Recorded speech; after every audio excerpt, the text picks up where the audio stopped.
Get ready to set sail because last week I went on my first ever cruise and it was quite the experience. We did a family vacation with Andrew, his mom, and his sister's family. So the seven of us set sail on a Royal Caribbean cruise throughout. Did you guess it? The Caribbean. So I got to visit a bunch of new places, including two new countries, spend some quality time with family, and I even got a little tan, which you may be able to see if you're watching on YouTube. So today I'm going to fill you in on my trip, including what I thought of our cruise ship and route. I have since learned that there are many different types of cruise ships and many different routes you can take throughout all of the islands that we went to, what we ended up doing each day, and what our stops were. The cruise essentials that I'm really glad I brought with me. If you've ever had motion sickness, you might know where I'm going with that, and whether or not I do another cruise in the future. So sit back, grab your favorite beverage. I have a cup of hot coffee here, which I am now regretting since I've turned off the air conditioning to record this episode, and it's getting into the 90s today. But before we get into today's topic, I'm going to take a sip of coffee and we'll do a little create and consume. As far as what I've been creating in the past week, I actually pretty much took the whole week off from posting on social media, which is very rare for me. I was just uploading a couple of Instagram stories. So if you want to see some visuals from the cruise, you could always go there. But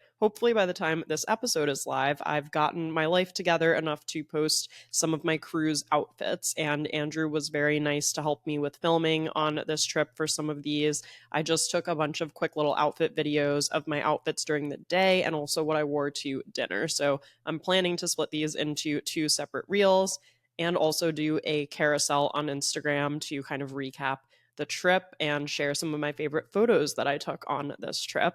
Also, if I sound a little congested in this episode, I do think I caught a mild head cold at the end of the trip. I think that is kind of just the nature of cruise ships and being in such close proximity to everything and everyone. So that is just something to mention, I guess. But hopefully that content will be live soon. And I'm also currently filming a week in my life vlog for YouTube, which I think I'm going to try to just make myself do pretty much every week if possible. I feel like that is a good goal to have. And then I can kind of sprinkle in more of my specialty YouTube videos in the meantime. I feel like I've just noticed for me personally, as long as my favorite creators are posting, I don't really have a preference for what they're posting about. I kind of just want to hang out with them and see what they're up to. So if that's the way I feel about other creators, then maybe that is the same case for me too. And as far as what I'm consuming this week, actually, there's quite a lot, but I will mention the thing that I actually finished, which is a book. I read Square Waves by Alexandra Romanoff. This is another 831 Stories romance novella. And I really enjoyed this one. I gave it, I think, 4 out of 5 stars on Goodreads. And it follows this girl who they kind of call her the Gen Z Monica Lewinsky. When she was really young, when she was an intern in Washington, she actually had an affair with, I think, a senator that was like exposed out in the world.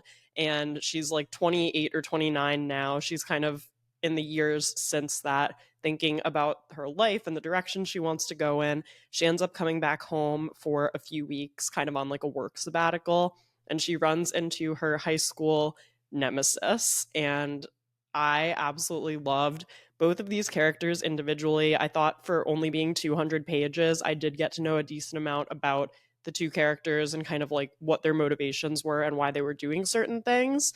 And the male main character, like I liked him as well. Sometimes they do things that give me the ick, so to speak, but I really felt like I could have hung out with both of those people. And I also liked the kind of B plot storyline that was going on as well. I also just liked that the full setup of this was like so different than most other romance books that I've read. Although I will give a warning right now, things happen before page 30 on this book, okay? So just keep that in mind. And as always, you guys can let me know what you are creating and consuming as well. You can leave a comment on Spotify if that's where you're listening. If you're watching on YouTube, you can leave a comment down below, or you could also DM us on Instagram or TikTok. Actually, can you DM us on TikTok? I think you're able to send like one message. If that's your preferred platform, I will try to answer you there. As long as we still have TikTok for at least the next 6 weeks, I think we should be good. Now that that's out of the way, let's get into the topic of today's episode, which is my first cruise. And I feel like we have to do my first cruise first impressions. And this trip, like I mentioned, was a family trip. So it's actually a trip that Andrew's mom wanted to take us on. So I'm extremely grateful to have been able to go on this trip. Obviously, we were just in Italy. I don't normally have like back to back 10-day trips like this. So that is the reason that we were in the Caribbean. It was to spend time with family and really make it a priority to like do this trip together and get it booked. So we booked it, I want to say last year, and it really snuck up on me. By the time we were leaving, I was like, I can't believe it's finally time to like go on the cruise because it just felt like something that was in the distance for so long. From what I had heard about cruises, I wasn't totally sure if I would like the cruise setup for a trip or not, but as someone who just loves to travel in general, I'm down to try anything, especially something that seemed to be pitched as like a way to kind of make traveling easy and get to see a bunch of different spots all in one trip, which if you're someone who wants to travel to as many places as possible, that obviously sounds pretty appealing. So the ship and the route that we ended up booking, I want to talk about first. We were on the Rhapsody of the Seas. So the Caribbean or the Royal Caribbean cruise ships all have these different names like Rhapsody of the Seas, Icon of the Seas, Wonder of the Seas. We were on the Rhapsody, and also apparently my sister-in-law texted us right when we landed. My sister-in-law who couldn't come on this trip, Andrew's brother's wife, and was telling us that there's, I guess, a Netflix documentary out right now that's like trending number one. If any of you have watched this, you need to let me know, about, I think her name is Amy Bradley, a woman who like disappeared and happened to be on this same cruise line. So I'm glad we didn't like hear about this or watch it before we left. I didn't hear anyone talking about it on the ship either, but just kind of a random thing. And hopefully, this does not deter you from listening to the rest of this episode or taking a cruise yourself. Just kind of a crazy story that happened to coincide with the fact that we like were just on this boat. So don't know about that. But anyway, Rhapsody of the Seas. Apparently, it's one of the Royal Caribbean's older quote unquote ships. I have to say, as a first time cruiser, I did not like that, didn't really register with me until we got to a cruise port.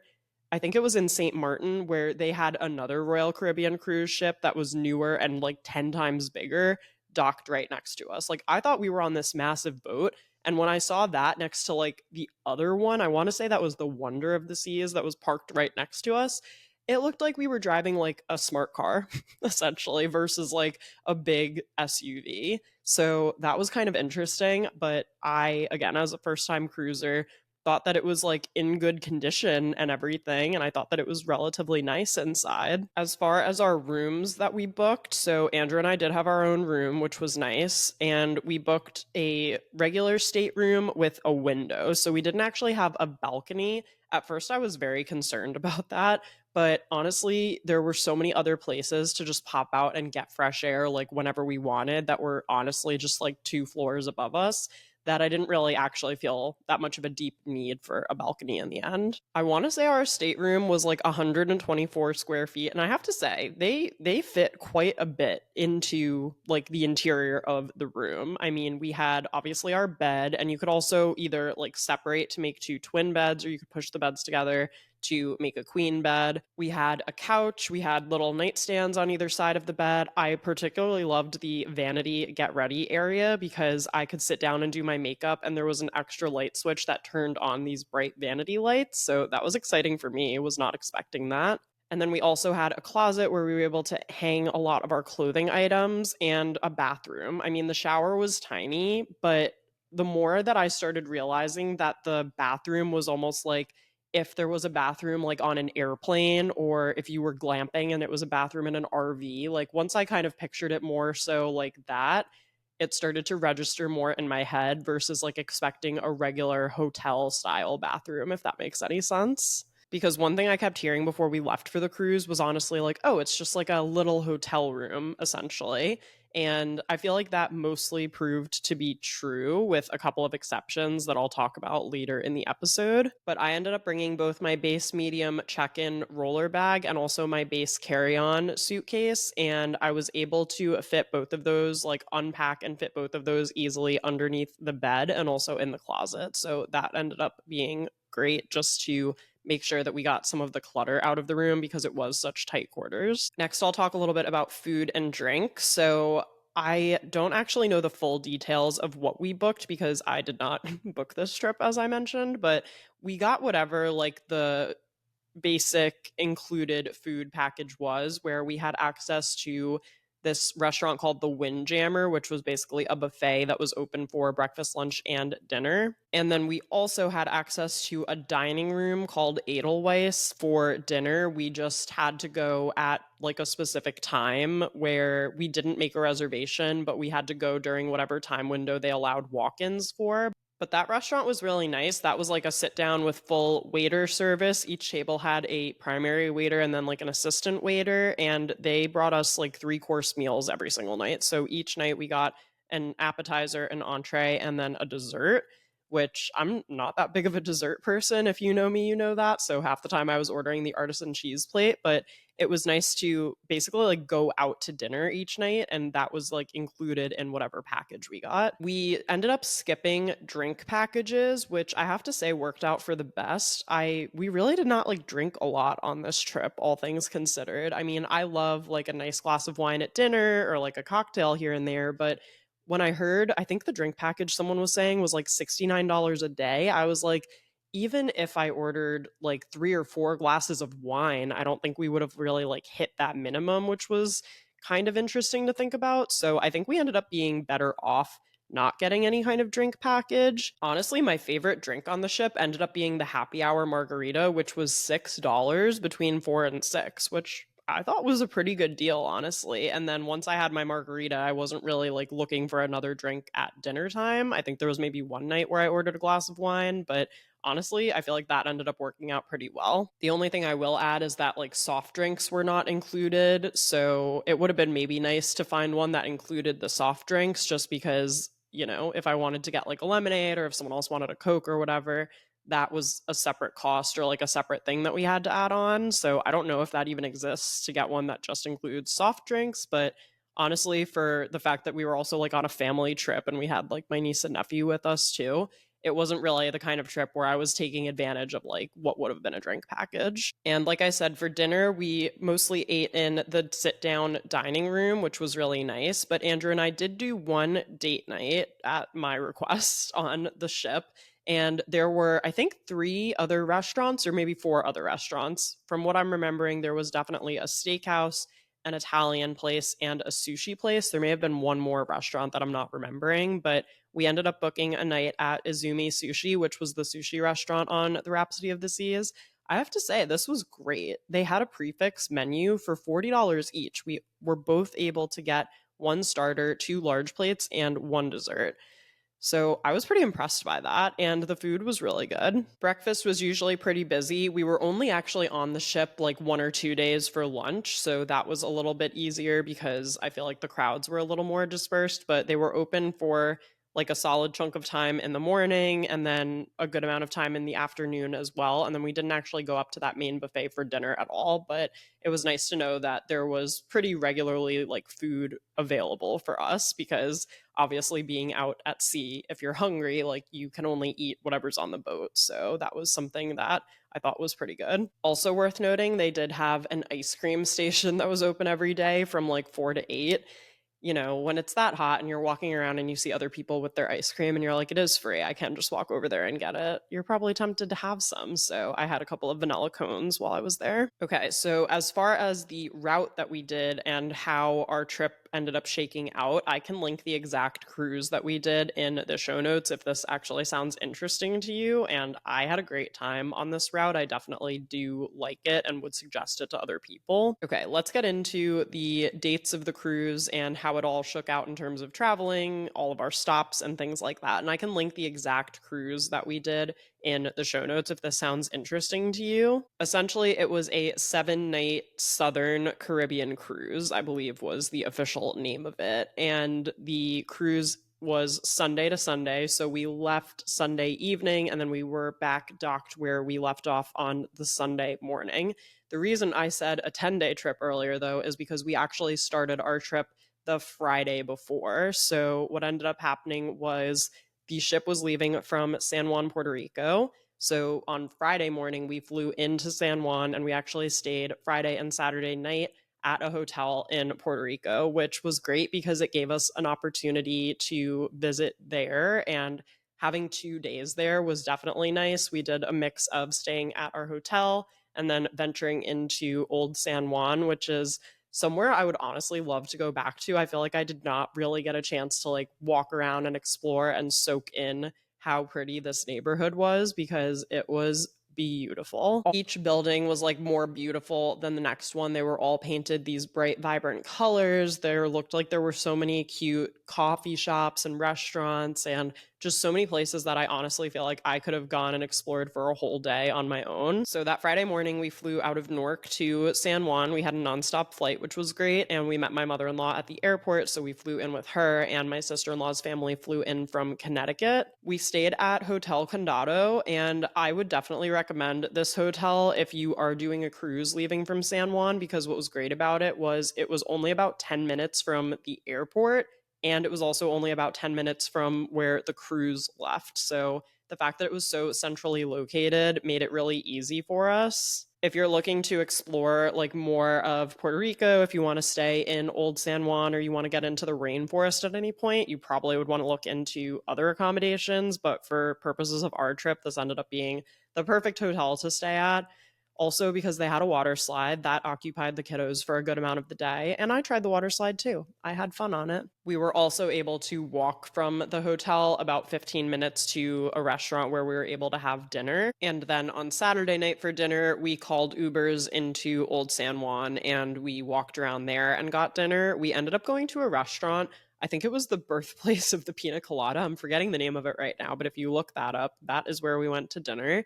It was pretty cute. The service wasn't the best. I couldn't tell if they were like super busy or if they just were slow to do things. So, if you want to go to that restaurant to say that you've been to the restaurant where they invented the pina colada, that's obviously something to consider. But there were honestly tons of restaurants all around the neighborhood that looked amazing. And again, I really wish we had more time there so we could have tried some other stuff too. Our hotel also had a pool bar, so you could order lunch right on the pool, which I thought was great. And they also had a little cafe right downstairs that had like breakfast pastries and stuff. And there was also a Starbucks right next to it. So I felt like we were pretty well covered in terms of food options, and it was nice, it was clean, it was spacious. And for Sunday, our checkout time was noon, and we were able to get on the ship, I believe, starting at 3. So we were able to hang out at the pool and have the hotel hold our bags in that duration. And then we just Ubered over to the cruise port. We got there, we unloaded our luggage, and they like tagged our luggage. They actually brought it up to our rooms for us, so we didn't have to like carry it all around the ship, which was nice. And that is also where they like checked our passports. They had us do a health scan and questionnaire. So that was the last time I really needed my passport, because obviously flying into Puerto Rico, I didn't need it. It's an American territory. And then even for the cruise destinations that were technically international, there was no like passport checking at the cruise ports. Once we were on the cruise, we all kind of had a check mark next to our names and were free to explore, which I definitely think made the process a lot faster of getting people on and off the ship.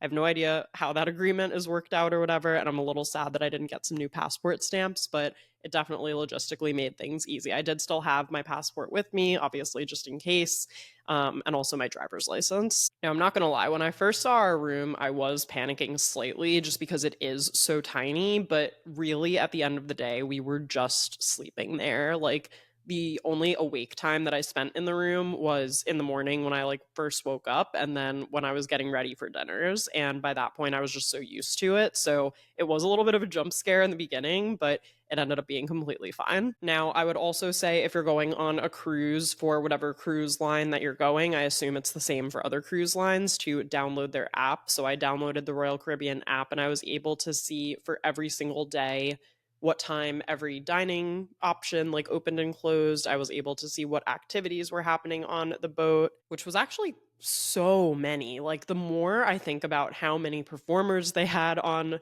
the ship and how many people were like running activities and doing different things, it was crazy. So that was pretty impressive to see. And then they would also mention if there was like a dress code for the evening, which I feel like was maybe followed by like 50% of people, maybe 60, but there was one night that was like wear white. And I didn't even know that going into the cruise. So I just happened to wear a pair of white pants that I brought with me. There was another night that was like dress to impress. And some people were like in full sequin gowns, which I'm absolutely here for. So, anyway, our first night on the ship was nice and casual, though. We ended up getting to sleep very soundly, and then we actually woke up in our first destination. So, the first destination was St. Thomas, which is one of the US Virgin Islands. There are three in total. We actually went to two on this trip, and St. Thomas was stunning. We didn't have any plans for our day on the island in St. Thomas other than just the fact that we knew we wanted to go to the beach. So we ended up taking a local taxi to an area called Megan's Bay.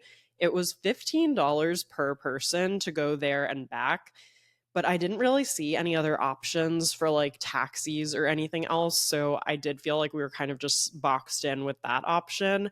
Honestly, it ended up being fine, but for a group of seven of us, 15 times seven, that was $105 each way. They didn't give any like discount for the kids either. So just something to keep in mind if you are planning to do that. Although obviously that probably would have been cheaper than any excursion we would have done on the island. And it was nice to just have a day at the beach to chill and lay out. I think we spent about like 6 hours at the beach in total. They did also have an option nearby where you could rent a beach chair and an umbrella for like $25. I kind of wish we had done that in retrospect, only because that was the first day and I had not adjusted to like the sun yet. And even though I was reapplying sunscreen like nobody's business, I still got pretty crispy from being out in the sun for 6 hours with like barely any shade. But again, I kind of feel like that's something that maybe Andrew and I would have done had we been alone. But the fact that like we weren't just going to go get our own chairs and like disappear ourselves from the rest of the group, we ended up being completely fine just with our towels. Also, our ship had a towel bar. So basically, each day before we would leave the ship, we could check out a certain number of towels for our room and just made sure we returned them at the end of the day. Because that's something I was wondering about. I was like, what happens when we like leave the ship and we're going to go to the beach or something? Like, do we take the towels from our room? So the fact that they had a towel bar, I'm assuming is common on most cruise ships too, especially the ones that go through the Caribbean. But that was a nice addition to like what we were paying for on the ship. And we were able to grab a quick lunch from a nearby bar slash restaurant. So that was super nice. And then we took our taxi back. There were honestly taxis running pretty much all day, and they were almost like open air school bus type things. So we probably could have left a little bit sooner in retrospect because we had told our driver in the morning the time that we wanted to leave. And we wanted to make sure we obviously got back with plenty of time to spare before the cruise ship actually took off. And the time for that was different each day. So that's also why I'm glad I had the app downloaded so I could confirm what time each day the cruise ship was actually leaving. Because some days it could stay until like 5:30 or 6, but there was one day that we had to leave by 4:30. So making sure that you like know for sure what time it's going to leave because you don't want to get left behind. And luckily, I did not find out what happens if you get left behind on this trip. So, yeah, St. Thomas day one, we had no excursion. Then the next day, we did St. Croix. That is another one of the US Virgin Islands. The only one we didn't make it to on this trip was St. John, but I do believe that is the smallest one. So for St. Croix, we also did not have an excursion booked this day. So we really just ended up getting off at the port area and walking around there. My sister-in-law did take the kids to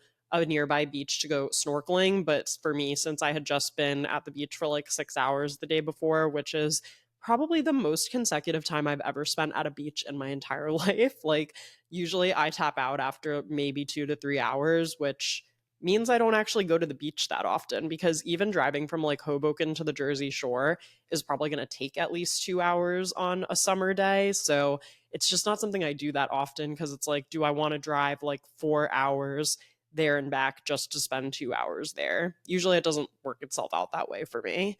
And as a girl who just like loves sunscreen and wants to protect her skin at all costs, for me, going to the Caribbean and spending so much time at the beach was definitely just an adjustment for me and not something that I typically do while I travel. So what we ended up doing in St. Croix was getting off of the cruise ship, and then Andrew and my mother-in-law and I went to a museum, which I actually am really glad we did this because this was the only day that we had something in the realm of like actually visiting a museum and getting to see local art, which I also feel like was something that was very overlooked in all of my art history classes in high school and college. I feel like there was a very heavy emphasis on Western art and specifically European art, but really not a lot in like Latin America and the Caribbean. So I feel like that is a big knowledge gap of mine just from my like education in general. So being able to go to a museum that featured pretty much entirely Caribbean artists and even specifically like Crucian artists from St. Croix was great because this was just something that I haven't really seen much of or learned that much about before. So the museum we went to was called the Fort Frederick Museum, and it was only $10 a person to enter. And I liked it because it was kind of half contemporary artists showcasing their work, and then it was half St. Croix history. We really learned a lot about the history of the island too. So the United States purchased St. Croix from the Dutch in 1917.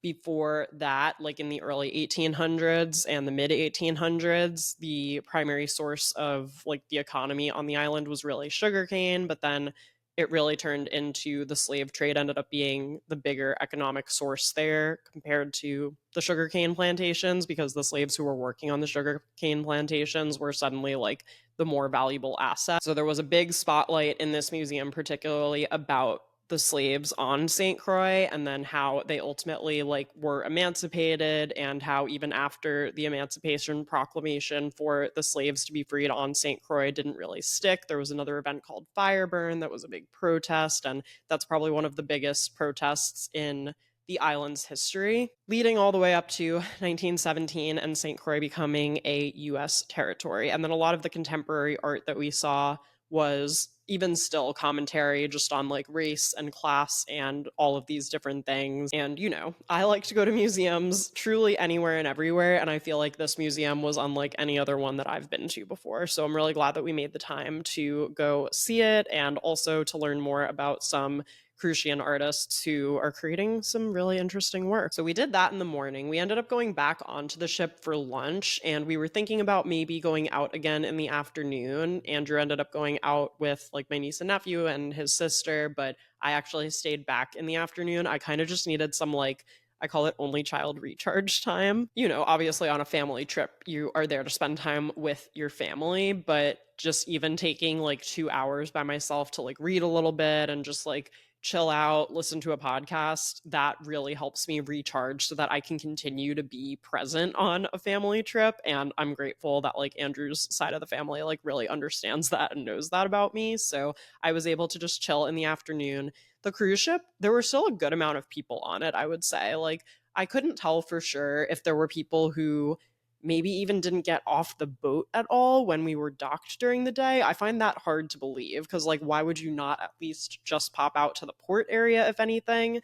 But it was interesting that there were still a bunch of people on the ship. So I did sit out by the pool that afternoon with my book, and that was really nice. And then that night was the night that Andrew and I did our little like date night dinner at the sushi place, which was fun. So the next morning, we stopped off in St. Martin. One thing I learned on this trip that I definitely did not know going into it is that St. Martin is actually a split island. So the northern half of the island is actually a French territory, and the southern half of the island is actually a Dutch territory. So we went to the Dutch side on the southern half. And I do think this was one of my favorite days of the trip. So in the morning, we did a half day excursion, and the excursion was driving around on a catamaran and going snorkeling. This was so cool. We got to see a sunken helicopter underwater. I was so excited and totally gullible because our guide was telling us this story about like how the helicopter crashed down there and like how it was under the radar and it lost the signal and blah blah blah. And then he was like, or it was decommissioned and we put it down there to like assist with the coral somehow. And I was like, oh, I was totally going for the first version of this story, but okay. And that was really fun. We saw a lot of fish out and about, which was cool. And I did okay with the snorkeling. Sometimes I have a problem with like the mouthpiece and everything, but it ended up being okay. And they gave me a noodle to swim with because I'm not like the strongest swimmer. So I am someone, by the way, who has no shame asking for a life jacket, a noodle, whatever the Mayday signal is if needed. Like I can swim and tread water. I'd probably be fine for like maybe 20 or 30 minutes, but after that, like I'd be a goner for sure. But we felt totally safe and everything the whole time, and the kiddos did great as well. They've been taking swimming lessons. My niece is 6 and my nephew's 8, so they were keeping up pretty well, which was fun, and I know they liked seeing all the fish too. We had a really nice tour guide for this group, and we were also given snacks. We were given like orange slices and chips, and they also had drinks for us on the boat, so I did have a rum punch, as I feel like is mandatory basically when you're in the Caribbean. So I did try that. I've learned though that the rum that they make down there is actually super strong. So like 1 cup of that is plenty and then you're like good for the rest of the day. And they also obviously had like water and then they had some soft drinks as well. And then we went back to the ship for lunch, but Andrew and I also decided to go walk through the town. And when we decided to do this, we were cutting it a tiny bit close. Like we had already gotten back, we were eating lunch, taking our time. Andrew actually also went for a run in the middle of the day because he is in full marathon training mode, didn't want to miss a day. So he went to the gym on the cruise ship during lunch while we were docked because he did try to run one day when we were moving, like when we were at sea, and he was like, I could so easily get injured doing this. It doesn't make any sense. So he really wanted to get in his run at lunch. So by the time we were finishing lunch, it was like 3 p.m. and the cruise ship was going to leave at 4:30. So I was like, okay, if we got to go right now. So we ended up like really quickly walking into the town, which I want to say was like a 20-minute walk from where the ship was docked. And it was just such a pleasant stroll. Like, we really weren't there for more than 30 minutes because I was like, we can't miss the boat. We got to get back. But I'm so glad that we took a little bit of time to go out and just walk through the town there. Again, that's another place that like I totally could have seen myself staying for a little bit longer and exploring. It would have been fun to get dinner there one night.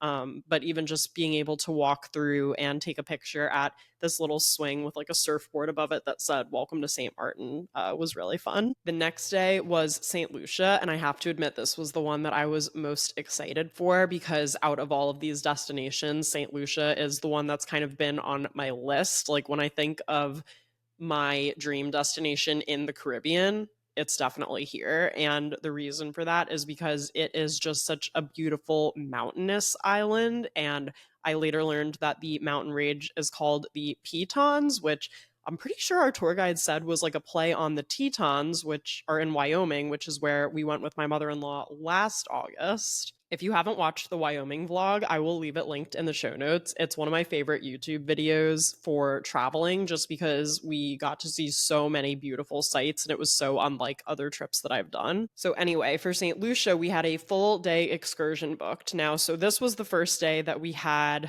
a full day excursion, meaning about 6.5 hours.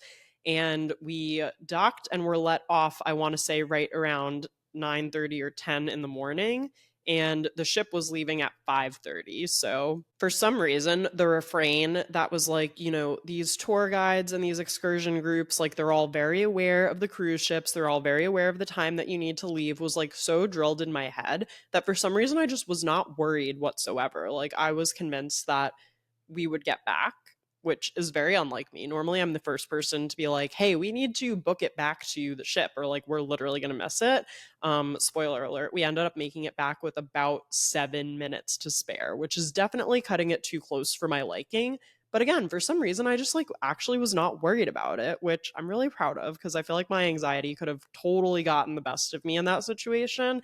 And some other people, like on our tour bus, were freaking out. And I was like, I really think we're going to make it back. Like, I don't see a world in which we don't. So I don't know where that blind optimism was coming from, but I hope to continue to channel that for the rest of the summer and the rest of the year because it was great that I was not flipped out about it. Anyway, I believe this was called Jungle Tours, and I will try to link all of our excursions in the show notes as well. And we had a tour guide named Lloyd who was a riot. Like he was a great time. He even like took a selfie with all of us. I don't know if whoever booked the excursion got a chance to leave a review yet, but I hope that whoever does posts that photo because it was just hysterical. And we had a great day. So first we got to stop off at a little banana farm. So we actually got to like touch and feel the banana trees, which were really like soft and spongy. I was surprised by that. And they were growing both bananas and also plantains. So we were able to sample the bananas, which was cool. We went to a lookout point where we could clearly see the Piton mountain range behind us, which was amazing. We took some cute photos there. Also, by the time this episode goes up, I should have linked all of my outfits that I wore on this trip on my LTK. So I can leave a link to, like, I'll put them all in a collection and I'll leave a link to that in the show notes in case you actually want to see what I packed with me for this trip and what I was wearing out and about. Actually, also, I should back up for 1 second. So I wanna say that on, like, Sunday, Monday, Tuesday, the first few days that we were on the boat, I was good. I was like, I don't know what people are talking about with, like, getting motion sickness or anything on the cruise ship, like, I'm feeling great, I'm good. I don't know if we were just in, like, calm waters or what the deal was, but by Wednesday night, so the night before the St. Lucia day, I was really starting to notice, like, we are on a boat. Even the fact that the boat was so big and trying to stay, like, as much towards the center of the boat as I could versus, being towards the front or being towards the back where you could feel the movement a little bit more. It's just even still, like, I did start to feel it, and I don't know if we were on a larger cruise ship, if I would have noticed it as much. I will say it helped me sleep very soundly, like, essentially being rocked to sleep once I was in bed, I was fine, but I did notice at dinner that I was really feeling the movement of the boat, so that night I did grab the little stickness? Motion sickness stickers. I don't know why that was so hard for me to, like, parse together, but these little stickers that you can buy from Amazon, and my friend Amanda told me about these, and thank God she did, that are essentially like a little pressure point that you can put like behind your ears to almost help like stabilize. They also said you could put it by your belly button, but I just did the ears and it worked fine for me. What I should have done on Thursday was bring the motion sickness stickers with me for the St. Lucia tour because, oh my God, those roads are bumpy and windy. I swear every 2 seconds there was a sign that said like hairpin turn, watch out. And yeah, that would have been helpful. Luckily, I didn't actually get sick at any point, but the only way I can describe it is like sitting in a car and feeling like your brain is rattling around in your skull. And it's like that kind of headache. So I definitely should have taken them with me in my purse to have in the little van that we were in as we were bopping all around St. Lucia. I have to say though, even though I wasn't feeling my best, it did not ruin the day for me whatsoever. Like everywhere we went was still just so beautiful and scenic and amazing. That day we also stopped off at a waterfall, which was amazing, and I wore a bathing suit under these cute little Farm Rio shorts that I rented from Newly, and we ran under the waterfall. Also, my waterproof mascara did not budge. I was so impressed. It is the CoverGirl waterproof mascara. I will link it in the show notes. If you need mascara that can withstand literally a waterfall that's like barreling down on you, this is the one to get. And then we did also stop off at a little beach where they offered us the local beer, which is actually called Piton beer, and it's named after the mountain range. And our guide Lloyd was describing it as like a better Corona. He was right. I can't explain why. It was just like slightly tangier or like something, just a little bit more flavor. It was really good though. So I'm glad that I tried it. I'm glad I tried it at the end of the day when we were basically done with our bus ride because I don't think it would have served me well if I had one at like lunchtime. And as I already mentioned, this was the day that we cut it pretty close getting back, but we still made it back in time, which was great. And we were also given sandwiches throughout the day. We had those little plantain chips as a snack. We also had the banana earlier in the day. So I'm always worried about being hungry on trips like that. Oh, and I already forgot. We also stopped off at a bakery where they were showing us like a specific type of bread that they make there too, and we got to try a little bit of that, which was awesome. But yeah, St. Lucia, just stunning, beautiful, absolutely gorgeous. So happy that we got to go there. So St. Lucia was one of the new countries that I got to visit, and then the other new country that I got to visit was Barbados. So this was our last day. This was the Friday of the cruise, and for this day we also booked another full day excursion. This one was way less dramatic. We had plenty of time to get back to the ship. And what ended up happening was the day was split. So we spent the morning in a tour bus, like same as St. Lucia, where we drove around with a guide who pointed out things to us and had a bunch of different stop off points with like pretty viewpoints or local things that he wanted to point out. And then in the afternoon, we did a snorkeling session in the bay, and that was absolutely crazy. So in the morning, honestly, the big highlight for me was that we got to go to Rihanna Drive. If you don't know, Rihanna is from Barbados, and we actually got to see her childhood home, which like for some reason made me really emotional because Rihanna is just like, I mean, one of my big inspirations, I would say, just given her impact, not just in music, but obviously in beauty and fashion as well. And just to like see where she grew up and think about like all that she's done, it just made me like very emotional for her journey. So it was really cool to see. And we also got to stop off at some other viewpoints. We got to see some shops from local vendors. We got to go to a bunch of different beaches, some that were more like rocky coastal beaches where really only surfers hung out. But then in the afternoon, the beach that we snorkeled from was like a totally open public beach. I believe the tour guide said all beaches in Barbados were public beaches. They also have completely free education. You can even go to med school for free there. I think their taxes weren't even that bad, he said. I think it was something like 16%. So they seem very, very much like a place that just like likes to invest back in their community. They have a really high literacy rate there. They speak pretty much entirely English. They were a British territory until they declared independence in the 60s, so they've been independent for many decades now. After we finished driving around in the morning, we got dropped off by the beach where the snorkel group was going to leave from, and we were able to grab lunch from food trucks, and there were like, I want to say 8 or 10 different food trucks at the beach, so we had plenty of options to choose from. I have to shout out Taco Dan though. If you're ever in Barbados and you're ever at this beach by Bridgetown, you have to get Taco Dan food truck. We ended up getting the shrimp tacos and also the loaded chicken nachos.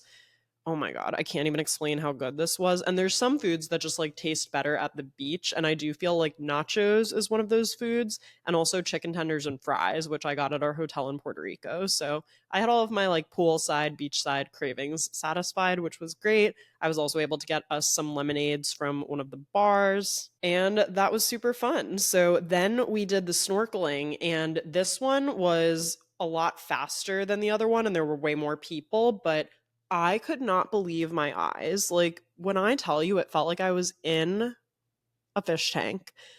We were surrounded by fish. Like, they were just like right up next to us. It was like literally I was looking at them and there was a fish like right in front of me pretty much the entire time we were doing the snorkeling. But the thing that really like tugged at my heartstrings was seeing the sea turtles.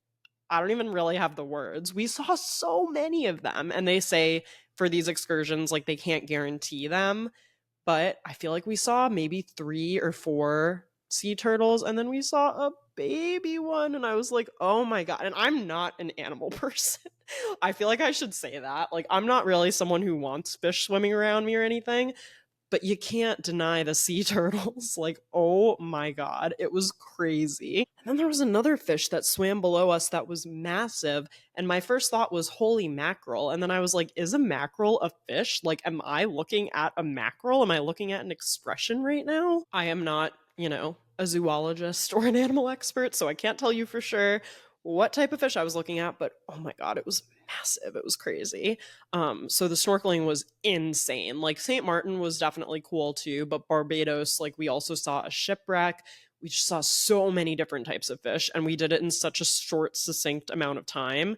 It was crazy. So I liked both for different reasons, but in terms of like efficiency and what we ended up seeing that day, the Barbados snorkeling was like took the cake. And then that brings us to Saturday of the trip, which was a full day at sea. Because if you have like a visual map in your head, we started in Puerto Rico, we bopped over to the US Virgin Islands, we bopped a little down to St. Martin, we kind of bopped a lot down to St. Lucia. Like, that night I felt the motion sickness the most, I think, because the boat needed to like go fast to get us from St. Martin to St. Lucia, then to Barbados, and now we got to go all the way back up to San Juan. So the last day was a full day at sea. We did not have any port stops. We did not stop moving. We had to book it back to Puerto Rico. Now, I was kind of grateful that we did have a day where like we literally couldn't leave and do anything, because I was kind of tired by this point in the trip. Like, as much as this was a vacation, we still did a lot, and we loaded a lot of activities in there. You guys tell me if you picture the same thing in your head. Like, when I think about when I travel, there's kind of a spectrum, and on one end of the spectrum is this is a trip. On the other side of a spectrum is this is a vacation. And I want to say this one fell like a little more vacation leaning, but like it still had elements of this is a trip in it, where you have to be places at certain times. You're like stressed about making sure that you see things and get back to this place and that you have everything you need and all your bases covered and all of that kind of stuff. So even though it was relaxing, we still did a lot. So even though this was very clearly a vacation, it was like towards the middle, like getting into trip territory a little bit versus if we went to like an all-inclusive hotel and just laid on our butts for 5 days. That to me is pure vacation, but I also don't like or need pure vacation that often.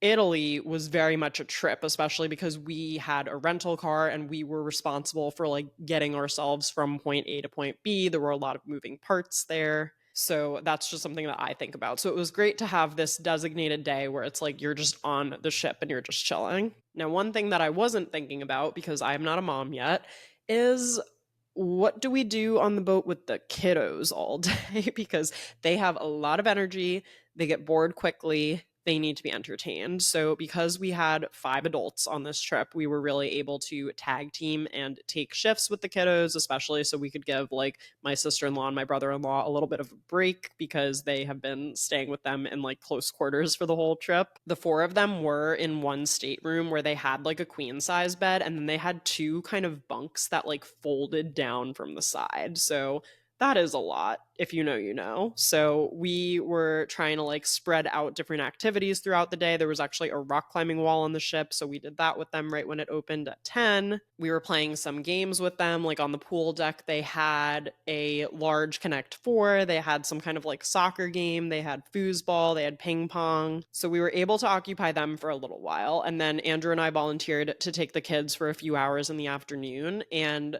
I am actually so proud of myself for thinking of this. I was like, what would I want, right? Like, if I'm 9 years old or whatever, what would I want on the ship? And I was like, scavenger hunt, obviously.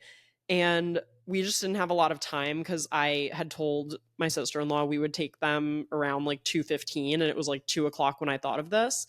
And that's not really enough time for like me to come up with a full creative scavenger hunt off the top of my head. So what did I do?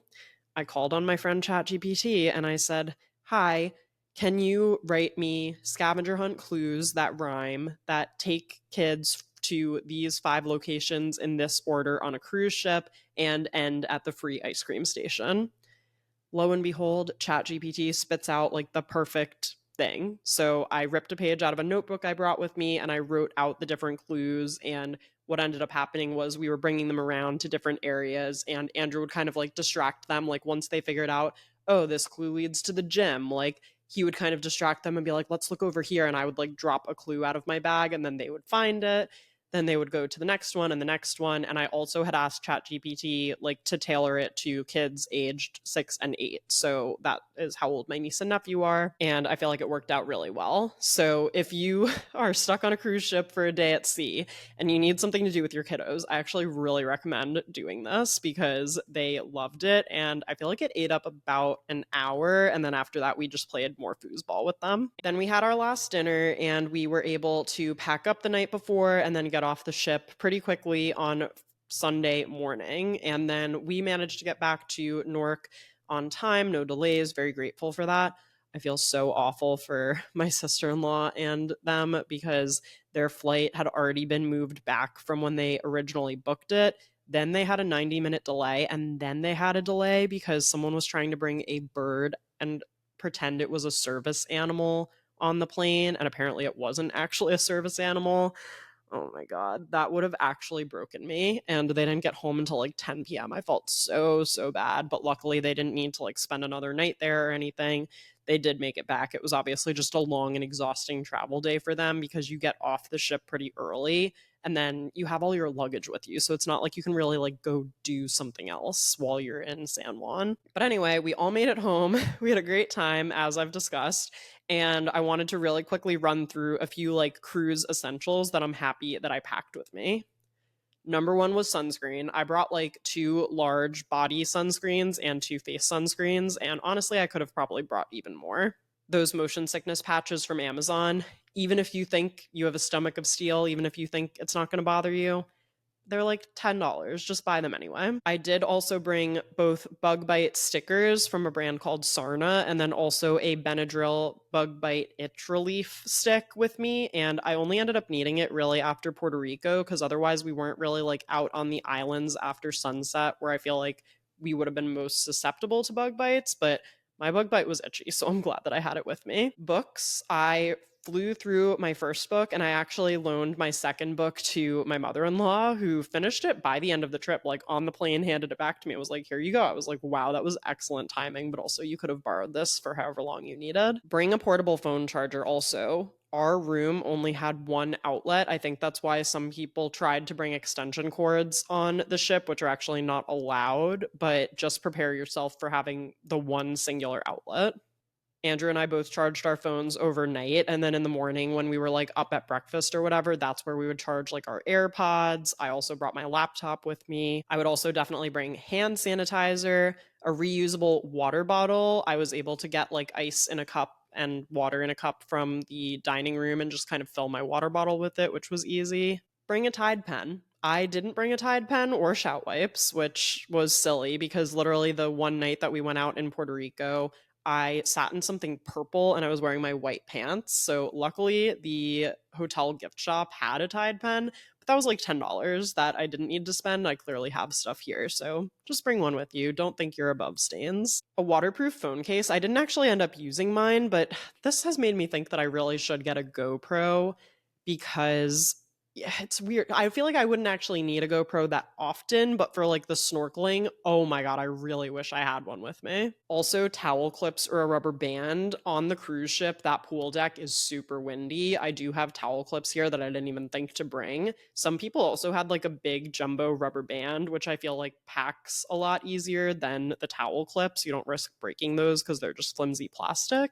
And also a baseball hat. My scalp was tired of the sun, so having a baseball cap was great. A couple of things that surprised me as a cruise first timer. First, I was surprised at how much there was to do on the ship. The fact that you had so many different dining options. There was like a bar, there was a casino, there was a gym, which I actually did go to twice. Proud of myself for that. And then I did karaoke twice. That was fun. This made me realize I don't have a good go to karaoke song, so I'm going to need to think on that. I have Bet on It from High School Musical too, but that's not like a serious karaoke song. That's like a fun one to do. And then there were always like little games and things going on. So there was a Name That Tune Taylor Swift version. We got 15 out of 15 right between me, Kristen, and my niece, who is also a Swiftie. We also did Game of Thrones trivia. I think we pretty much were right on all of those questions too. And I also liked that there was always somewhere to like sit outside and read. The pool deck got kind of crowded, but there were some lower decks with lounge chairs that were honestly shaded and a lot quieter. So that was nice to like be able to go to and escape if you just needed a second. I was also surprised by the not needing a passport every time we left system. We actually had the C Pass, which was like our room card that unlocked our room doors, and also something that they scanned every time we left or re-entered the ship. Which, like, how did they keep track of everyone before technology? I'm always amazed at what technology does for us. Like, that is such an easy way to be like, yep, we've got everyone. Great. Let's go. And we ended up also, my mother-in-law got us like the lanyards that you could wear so that we could have our C passes easily accessible. That was definitely helpful just in terms of having it ready to go and not needing to like dig it out of your bag. And I really loved the cruise format, just being able to see so many places and not having to personally worry about the logistics, especially after trips like our Italy trip and even New Zealand, where we had so many different like flights to get from place to place. We had the rental car there and we were like driving on the other side of the road. It was just so nice to like wake up in a new place each morning. And it definitely is a very efficient way to see a bunch of places. I feel like you have to pick places you're okay only spending a day at. But I felt like we picked the right places and I really didn't feel like I needed more than a day anywhere. Like I'm sure if I had more than a day anywhere, I would find more stuff to do, but I feel like I got the gist pretty quickly. And again, as someone who's not really that into beach vacations as far as all of the different types of traveling in the world goes, that was plenty of time for me in each place. And then if I were to go on another cruise, I think one thing I would do would be to stagger excursions just so I had like some days of downtime because we ended up booking excursions 3 days in a row for Wednesday, Thursday, and Friday. I'm glad we did all of the excursions we did, and it just worked out that way that the ones we wanted to do were all kind of close together. But if I were to do it again, I would try to space it out to be like Monday, Wednesday, Friday, so that we had a little bit of flexibility on the other days, just a little more time to like catch your breath, so to speak. I also wrote bring Dramamine in my podcast outline. I would bring Dramamine, especially for the tours and the buses, and also just for the boat itself. And I would probably bring a couple more casual outfits. Like I mostly had fancier dinner outfits and then kind of like swimsuits and cover ups. I feel like there wasn't really that many other outfits that I had aside from my exercise dress that I got from Amazon. I will link that in the show notes too. It's so cute. That were there for more like casual days where I was just bopping around the ship, or even for when we had an excursion that didn't involve like a water activity. And I would do another route, honestly. I was looking up while we were on the boat, like other routes that Royal Caribbean does, and I found a couple more that have new places that we didn't get to go to this time around. Like we didn't get to go to Grenada or St. Vincent or Dominica, some of those islands too. So I would totally do another cruise, probably in like 4 or 5 years. I wouldn't book another one right away. But I just loved that we were able to go see, again, so many new places, two new countries, a bunch of new little checks on my bin app, which is how I track where I've gone in the world. If you don't have that, definitely download it. It's like a digital scratch off of everywhere that you've been. So, yeah, I would definitely do another cruise in the future. Like I said, I would probably take a few years in between. There's definitely other trips and countries that I want to visit in the meantime, but I ended up having a blast and I did not get sick at any point. So that is a big win. I would also love to hear from you if you guys have ever been on a cruise, if you're like a cruise expert, if you have any other tips or things that I didn't know about going into this one or something I didn't mention. Tell me all of your thoughts. I want to hear from you. And I will talk to you guys again next week.